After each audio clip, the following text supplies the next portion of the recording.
The penis is as unpredictable as some other piece of the human body, regardless of a deceivingly basic appearance. Besides, since the two elements of the penis are not able to people the same, there is an inclination to imagine that everyone knows all that value thinking about it. Nonetheless, there are consistently a couple of inquiries left unanswered or some dark piece of data that no one tries to recollect and which may get fascinating in a specific setting. So here's an overall portrayal of the penis whose point is to give an exhaustive introduction of this organ. Essentially, the human penis is comprised of two sections, the shaft and the glans, otherwise called the head. The shaft isn't a muscle as some have proposed. It is made of three segments of tissue, one of which precedes a head to shape the glans. The three segments are called corpus spongiosus, which frames the underside of the penis and the glans, and corpora cavernosa, which are two segments of tissue situated close to one another on the upper side of the penis. The shaft is canvassed in the skin, while the glans underpins the inexactly appended crease of skin known as the prepuce. The prepuce is appended to the underside of the penis, in a region called the frenum. Furthermore, finally, the penis is navigated from one finish to the next by the urethra.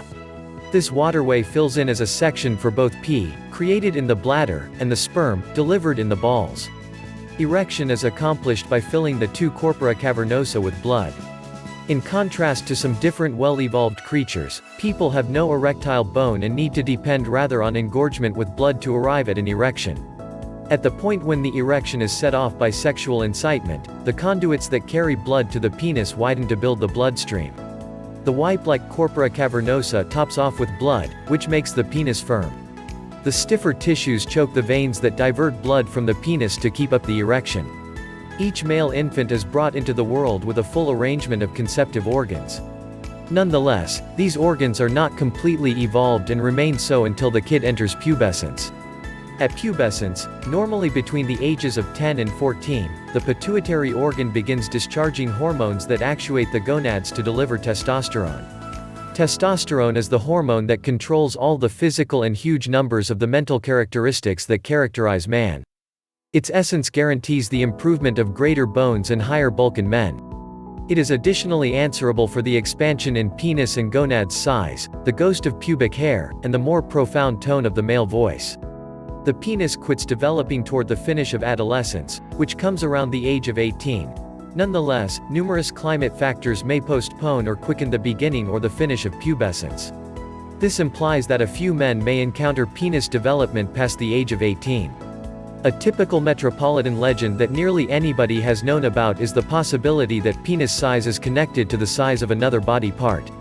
The most widely recognized adaptations of this fantasy center around the size of hands, feet, nose, or generally speaking tallness to decide the size of the penis.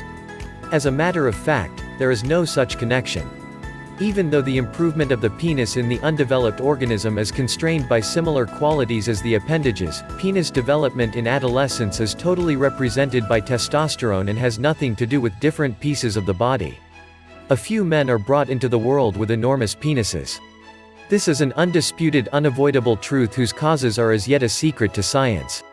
As expressed above, there is no relationship between penis and body size. Studies led on bats have indicated that the sexual organs and the cerebrum require huge amounts of energy to create. Sooner or later, the creating undeveloped organism chooses whether it needs a greater cerebrum or a greater arrangement of sexual organs. Notwithstanding, science is still at a misfortune to see how the choice is made and why. What's more, finally, a word on the penis works out. The activities that penis health elevates are intended to constrain the sections of tissue to grow in both length and bigness. This is finished by applying tension on the shaft and helping the cells that make up the tissues to increase. Clearly, the point of these activities is to make the corpora cavernosa hold more blood to expand the size of the erect penis. Despite what numerous doubters think, the cautious and continued practicing of the penis is a protected and powerful method of expanding length and circumference.